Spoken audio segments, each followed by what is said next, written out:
Au sommaire de ce live, le statu quo diplomatique entre Washington et Téhéran avec des négociations qui piétinent.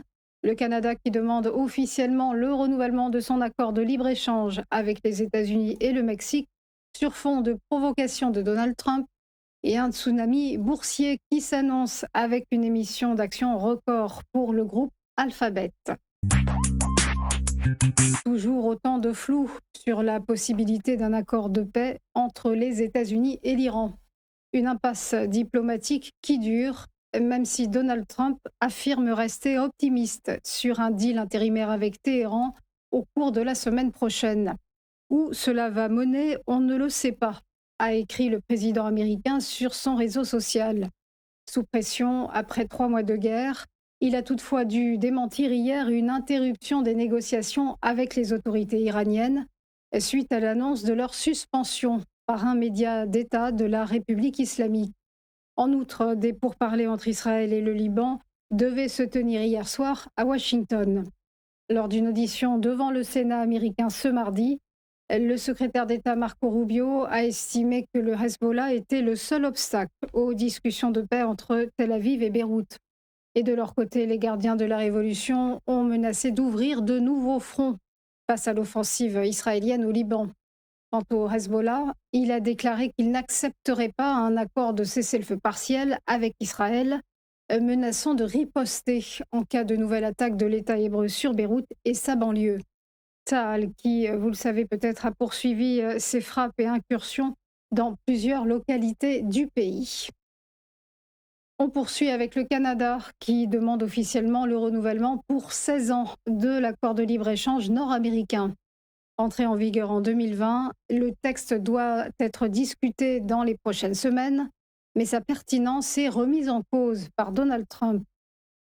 Avec vital pour le Canada et le Mexique, cet accord a permis pour Ottawa succès et croissance, faisant des États-Unis son principal partenaire commercial, avec 75% de ses exportations qui y sont destinées.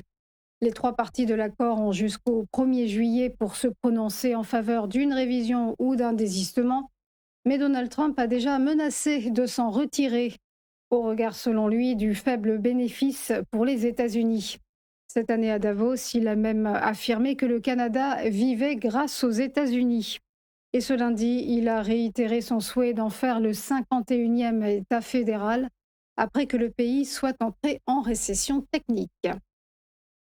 Terminons avec le chiffre du jour, 80 milliards de dollars en actions nouvelles. C'est le montant de la levée de fonds que s'apprête à faire Alphabet. Tout simplement le plus gros plan d'émission d'actions de son histoire. Dans le détail, 30 milliards seront collectés grâce à des introductions en bourse simultanées sous la garantie de banques d'investissement. Parallèlement, un programme d'émission de 40 milliards de dollars d'actions sera lancé au troisième trimestre, les 10 milliards restants étant apportés par le conglomérat Berkshire Hathaway, ancienne propriété, vous le savez, de Warren Buffett. Il s'agit d'un tournant majeur dans la politique d'investissement d'Alphabet, la maison mère de Google étant plutôt habituée au rachat d'actions depuis 20 ans. Alphabet vise ainsi à diversifier ses sources de financement afin notamment de satisfaire au mieux les besoins relatifs au déploiement irrésistible de l'intelligence artificielle. Une course à l'IA effrénée à laquelle se livrent les GAFAM. L'an passé, par exemple, Alphabet y a consacré 91 milliards de dollars, une enveloppe qui devrait doubler cette année.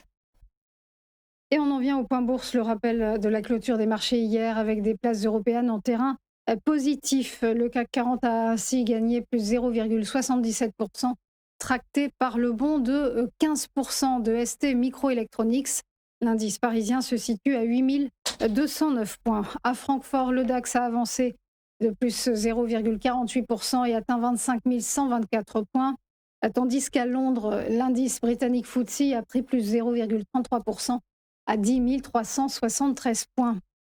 Contexte plus enthousiaste à Milan, le MIB italien a décollé de plus 1,61%. Et en Espagne, l'IBEX 35 s'est apprécié de plus 0,48%. Direction Wall Street, où les indices ont aussi terminé dans une ambiance optimiste mais modérée. Le Dow Jones est monté de 0,45%, s'établissant à 51 307 points. Toujours au sommet, le S&P 500 a grignoté plus 0,13% à 7 609 points. Et le Nasdaq Composite, quant à lui, est resté quasiment inchangé, plus 0,02% à 27 093 points. Du côté de Tokyo, ce matin, l'indice Nikkei a terminé avec un nouveau record, 68 402 points, à la faveur d'une flambée de plus 2,5% en fin de séance. Et voilà pour les dernières infos. On va marquer une pause et on se retrouve après pour Chronocac avec l'ouverture des cotations. À tout de suite.